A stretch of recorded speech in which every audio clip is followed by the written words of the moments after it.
Et toi, du coup, tu fais quoi dans la vie exactement? Moi, je suis préparatrice de commandes. Ok, cool. Trop bien. Ouais. Chouette. Qu'est-ce que je dois dire maintenant? J'ai rien à dire. Comment je vais faire pour relancer la conversation?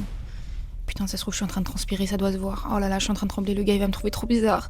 Vas-y, vas-y, dis un truc, tiens un Oh truc. là là, il est déjà super tard, moi. Je vais y aller. Je vais... Il est 19 Non, mais franchement, c'est déjà super tard pour moi. Allez, au revoir. Ok. J'ai fait une connerie ou...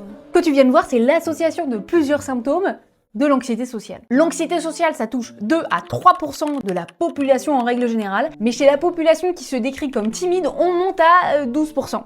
Alors c'est pas extraordinaire, mais c'est quand même plus ou moins autant que les TDAH, et on en parle beaucoup moins. Bon, la première question qu'on pourrait se poser, c'est est-ce que l'anxiété sociale, ça touche que les gens qui sont finalement pas hyper adaptés socialement? Eh ben non. D'après Hop en 2010, il semblerait qu'il n'y ait pas de réel déficit d'habilité sociale chez les personnes qui souffrent d'anxiété sociale. Pour comprendre ce qui se passe dans la tête de quelqu'un qui souffre d'anxiété sociale, un bon vieux schéma sera bien plus clair qu'un très long discours. D'abord, tu as une situation déclencheur. Rejoindre tes collègues au restaurant. Cet événement, il va tout simplement activer des croyances que tu as par rapport à tes propres compétences sociales. Je sais pas parler correctement, j'arrive pas à m'exprimer, je suis pas quelqu'un de très intéressant, ce genre de truc. Cet événement-là, eh ben, il est évidemment perçu comme un danger, puisque tu penses ne pas avoir les capacités nécessaires pour aller à cet événement. Tu vas rapidement avoir des comportements évitants pour essayer de ne pas te mettre en danger. Ça va se manifester par éviter le regard de l'autre, ou encore essayer à tout prix de dire quelque chose d'intelligent, de pertinent. Ce qui se traduit par une conscience de soi un petit peu excessive, c'est-à-dire que tu vas te concentrer sur ce que toi tu renvoies, sur tes comportements, sur ton attitude. Dans tout ce bazar, il va évidemment avoir des signes physiologiques de cette anxiété, de ce stress, donc un petit peu de transpiration, de tremblement, de tachycardie.